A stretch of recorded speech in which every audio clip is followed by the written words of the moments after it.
तर मनसे पक्षप्रमुख राज ठाकरेंनी पंतप्रधान नरेंद्र मोदींसाठी लोकसभा निवडणुकीत भाजपला बिनशर्त पाठिंबा दिलाय। त्यानंतर महायुतीच्या प्रचाराच्या बॅनरवर राज ठाकरेंचं नाव किंवा फोटो असल्याचं पाहायला मिळतंय।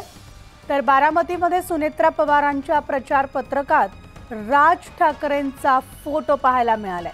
सुनेत्रा पवारांच्या प्रचार पत्रकामध्ये महायुतीच्या नेत्यांसोबत राज ठाकरेंचाही फोटो दिसून आलाय। त्यामुळे महायुतीला पाठिंबा दिल्यानंतर पहिल्यांदाच राज ठाकरे यांचा फोटो झळकलेला आहे। बारामती लोकसभा निवडणुकीसाठी महायुतीच्या उमेदवार सुनेत्रा पवार यांच्या दौऱ्यामध्ये पंतप्रधान नरेंद्र मोदी, मुख्यमंत्री एकनाथ शिंदे, उपमुख्यमंत्री देवेंद्र फडणवीस, उपमुख्यमंत्री अजित पवार यांच्यासोबत मनसे अध्यक्ष राज ठाकरे यांचाही फोटो प्रसिद्ध करण्यात आलाय। राज ठाकरे यांच्या फोटोनंतर रामदास आठवले, रासपाचे महादेव जानकर यांचा फोटो सुद्धा या ठिकाणी प्रसिद्ध करण्यात आलाय।